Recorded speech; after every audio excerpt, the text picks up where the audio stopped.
दोस्तों नमस्कार, मैं मनोज कुमार शर्मा एक बार फिर आपके बीच में। दोस्तों यूं तो आपकी वजह से यहाँ तक मैं पहुँचा हूँ और चाहता हूँ कि आगे भी इसी तरह मेरा सहयोग करते रहें। हाँ, मैं कभी कभी वीडियो सुबह भी डाल देता हूँ, दोपहर को भी डाल देता हूँ, तो अलर्ट रहिएगा। मैनी मोड तक मैं इंतजार नहीं कर सकता। हालांकि जो भी आपका प्यार मिलता है मुझे कबूल है, अच्छा या बुरा। और जो भी है आलोचनात्मक रूप से या मुझे सराहने के रूप से अभी तक के सफ़र के लिए मैं दिल से आभारी हूं आपका दोस्तों। अब दोस्तों बात शुरू करते हैं प्रधानमंत्री मोदी जी के उस बयान की, जिस बयान को लेकर के किसी मीडिया ने प्रश्न नहीं उठाया। प्रधानमंत्री मोदी जी के दिल में लगी हुई उस फांस को, उस आरोप को, जो दिल में चुभी हुई फांस है, जिसके लिए वो बदनाम है, वो अपने मुंह से खुद कह गए। क्या कह गए वो अपने मुंह से? ऐसा क्या कह गए प्रधानमंत्री मोदी जी जो उन्होंने सबके सामने जाहिर कर दी और हंसी का पात्र बन गए? और ऐसी बात बोली, मुझे लगा कि मोदी जी के अब दिन जाने वाले हैं और हमारे हिंदुस्तान के दिन अच्छे आने वाले हैं। अब मैं बताता हूं कि जब नेता अपनी भाषा शैली भूल जाए और जब वो खुद कंफ्यूज हो जाए, जिस नेता के पास कोई विजन ना हो, जिसने बड़े बड़े सपने दिखाए हों, जिसने हिंदुस्तान को बड़ा बनाने की एक साकार सपना दिखाया हो, ऐसा हिंदुस्तान बनाने की कल्पना की हो जिसमें सबका साथ, सबका विकास, बच्चियों का विकास, महिलाओं का विकास, और वो नाकामयाब हो जाए, तो बार बार एक ही झूठ को वो कितनी बार बोलेगा। लेकिन एक दर्द जो उनके सीने में था वो उछल पड़ा। शायद इस गाने के साथ जब दर्द नहीं था सीने में तब क्या खाक मजा था जीने में, वही बात वो बोल गए प्रधानमंत्री मोदी जी और अपने दोस्तों का एक तरह से याद करने लगे, अपने उन दोस्तों को जिन दोस्तों के कारण वो बदनाम हो गए। अब आप सोच रहे होंगे कि ऐसे कौन से दोस्त थे जिनको वो याद कर रहे थे। दोस्त कौन है कौन नहीं है आप भी जानते हैं, लेकिन उन दोस्तों को किस तरह से गरीब बना दिया अपने भाषण में इस शैली पटुक, शैली झटुक, शैली उठा पटुक प्रधानमंत्री जी ने।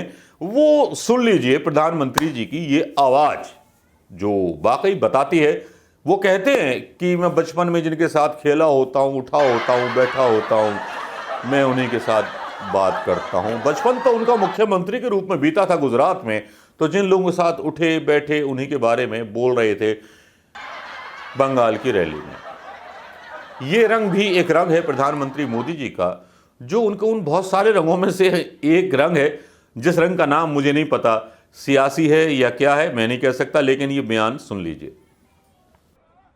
उनका दुख दर्द क्या है, चाहे वो हिंदुस्तान के किसी भी कोने में क्यों न हो, क्योंकि वो मेरे दोस्त हैं, मैं उसे भली भांति अनुभव कर सकता हूं। मुझे इसके लिए किताब नहीं पढ़नी पड़ती है, न कोई वीडियो देखना पड़ता है, न कोई तस्वीर देखनी पड़ती है, क्योंकि मैं इसे अनुभव करता हूं। और इसलिए मैं दोस्तों के लिए काम करता हूं और मैं दोस्तों के लिए ही काम करूंगा। भाइयों बहनों, मैं बंगाल के अपने दोस्तों के लिए काम कर रहा हूं। मैंने अपने दोस्तों को, मेरे दोस्त जब दोस्ती का कर्ज निभाते हैं तो इन लोगों को जरा दिक्कत होने लगती है, उनको परेशानी हो रही है कि ये तो हमारे कब्जे में थे, ये कौन नया दोस्त आ गया।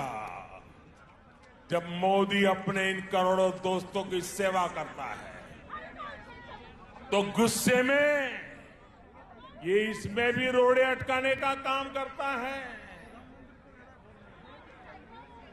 आज मैं इन लोगों को कह रहा हूं, कान खोल करके सुन लीजिए।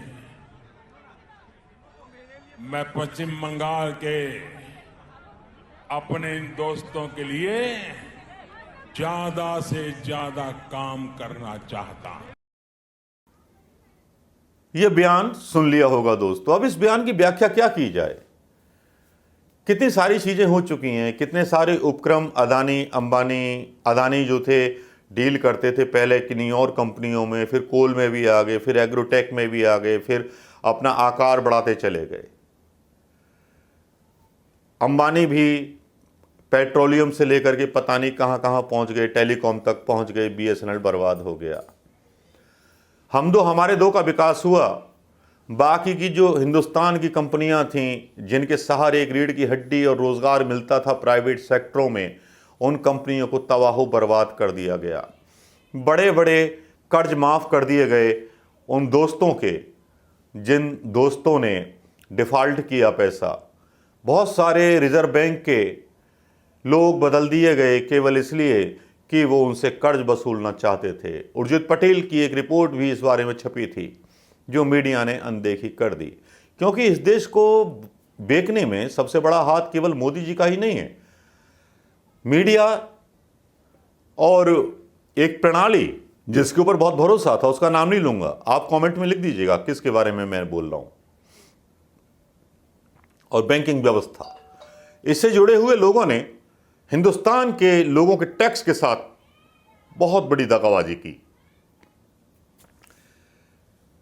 खबरें आप सुनते रहते होंगे, खबरें आपको जानकार लोग बताते रहते होंगे, और इसी का असर है कि जब एक बार फिर एक कदम आगे बढ़ करके हिंदुस्तान को अमेरिका जैसी अर्थव्यवस्था में तब्दील कर देना चाहते हैं, जबकि अभी हिंदुस्तान जो है अभी बड़ा हो रहा है, अभी विकसित नहीं हुआ है, अभी बड़ा हो रहा है। वो उस अर्थव्यवस्था के लिए तैयार नहीं है जहां का प्रधानमंत्री एलपीजी के सिलेंडर से सब्सिडी छीन ले, चूल्हों पर रोटी बनाने के लिए द्वारा लोगों को मजबूर कर दे, लोगों को साइकिल पर चलने को द्वारा मजबूर कर दे, जनता से टैक्स इस तरह से लिए जाएं जैसे कि उधेड़ उधेड़ के उसकी चमड़ी उधेड़ी जा रही हो, और जनता को रोजगार के नाम पे ठेंगा दिखाया जा रहा हो।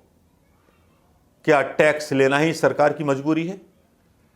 शायद मोदी सरकार ने समझ लिया है कि जिस तरह से अदानी अंबानी के पास पैसा है, बाकी सारी लोगों पर पैसा है। सोलार एनर्जी का इन्होंने एक प्रोजेक्ट लॉन्च किया था कि हम सब्सिडी देंगे, सब कुछ देंगे, लेकिन जो सोलार सब्सिडी दी जाती है, कार को लोन मिल जाता है, मोटरसाइकिल पे लोन मिल जाता है, सब पर लोन मिल जाता है, घर पे लोन मिल जाता है। क्या सोलार पावर प्लांट लगाने के लिए अपने घर में लोन मिलता है? क्या फ्री ऑफ कॉस्ट लोन देते हो? क्या आप 8 रुपए यूनिट आम उपभोक्ता को बिजली की सप्लाई करते हो 1 यूनिट पर, लेकिन जब उससे आप खरीदते हो, अगर उसने अपने घर में वो प्लांट लगा लिया तो केवल 2.5 रुपए में। यह किस तरह का है? वो ब्याज भी देगा, इंटरेस्ट भी देगा, सब कुछ देगा।